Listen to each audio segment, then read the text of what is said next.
Selamat datang kembali di Bahas Anime. Di episode kali ini, kita akan membahas sosok paling misterius dalam dunia One Piece, seseorang yang bahkan nama dan eksistensinya disembunyikan selama lebih dari 800 tahun. Dia adalah Imu Sama. Siapa sebenarnya makhluk ini? Kenapa dia bisa duduk di atas singgasana kosong, simbol kekuasaan tertinggi di dunia? Dan apakah benar Imu bukan manusia biasa, melainkan makhluk abadi yang telah hidup sejak abad kekosongan? Selama bertahun-tahun, kita hanya mengenal 5 Gorosei sebagai penguasa tertinggi pemerintah dunia. Namun saat Imu diperkenalkan, dunia One Piece langsung berubah. Seseorang yang bisa memerintah Gorosei, membuat keputusan besar seperti menghapus seluruh kerajaan, bahkan memerintahkan penggunaan senjata pemusnah, seperti yang menghancurkan Lulusia, jelas bukan orang sembarangan. Tapi yang paling mencengangkan adalah bahwa Imu terlihat tidak menua, tidak berubah, dan masih memiliki otoritas penuh sejak 800 tahun lalu. Apakah ini berarti Imu adalah makhluk abadi? Mari kita telusuri petunjuk yang telah diberikan oleh Oda. Pertama, nama Imu sendiri bisa jadi singkatan dari immortal, atau bentuk permainan kata dari I'm You, yang menunjukkan dualitas antara Tuhan dan manusia, penguasa dan rakyat, atau bahkan masa lalu dan masa kini. Kedua, Gorosei menyebut Imu dengan gelar penuh hormat, seolah mereka hanya pelayan bagi satu sosok tertinggi.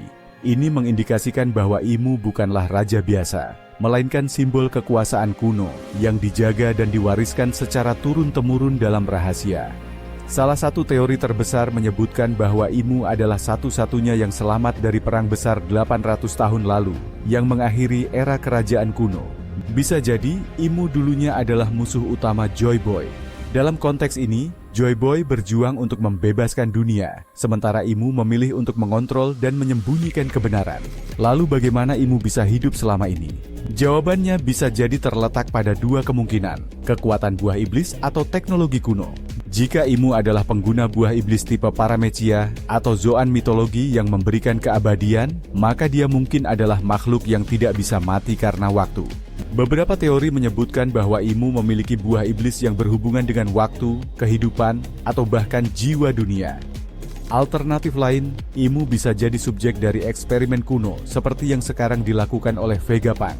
Mungkin dia telah menggunakan teknologi kerajaan kuno untuk mentransfer kesadaran atau meregenerasi tubuhnya. Kita tahu dari cerita Law dan buah OP-OP Nomi bahwa seseorang bisa memberikan keabadian lewat prosedur khusus. Apakah Imu adalah satu-satunya makhluk yang telah menerima operasi abadi itu? Yang membuat ini makin menarik adalah keterkaitan Imu dengan simbol mata. Dalam beberapa panel, Imu digambarkan memiliki mata yang tidak seperti manusia biasa, gelap, tajam, dan memancarkan aura kuno. Simbol mata ini juga muncul di beberapa artefak kuno dan bahkan poneglyph. Apakah ini artinya Imu berasal dari ras kuno? Ataukah dia sendiri adalah bagian dari senjata kuno? Satu hal yang juga perlu diperhatikan adalah bagaimana Imu menghapus sejarah. Semua informasi tentang abad kekosongan dihapus dari sejarah resmi. Ohara dimusnahkan, dan para arkeolog diburu. Jika Imu adalah orang yang hidup sejak masa itu, jelas dia punya alasan besar untuk menyembunyikan kebenaran. Mungkin dia takut dunia tahu bahwa pemerintah dunia dibangun di atas pengkhianatan, manipulasi, atau bahkan genosida besar-besaran. Dan disinilah posisi Luffy menjadi penting. Sebagai Joy Boy yang baru, Luffy membawa semangat kebebasan, tawa, dan harapan yang pernah hilang dari dunia. Tapi untuk benar-benar mengubah dunia, dia harus menghadapi Imu, makhluk abadi yang telah mengontrol sejarah dari balik bayang-bayang selama 8 abad. Pertarungan antara Luffy dan Imu bukan sekadar pertarungan kekuatan, tapi juga bentrokan dua ideologi.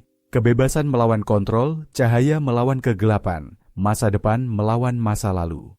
Kita juga tidak bisa melupakan Vegapunk, yang mungkin mengetahui keberadaan Imu dan rahasia keabadian ini. Bahkan, alasan utama Vegapunk kini diincar bisa jadi karena dia terlalu dekat dengan kebenaran. Jika rahasia Imu terbongkar, seluruh sistem pemerintah dunia bisa runtuh dalam sekejap. Jadi siapakah Imu sebenarnya? Apakah dia makhluk abadi, pengguna buah iblis kuno, atau bahkan bagian dari teknologi kerajaan kuno? Dan jika benar dia hidup sejak abad kekosongan, kenapa dia masih takut akan kebangkitan Joy Boy? Tulis teori kalian di kolom komentar.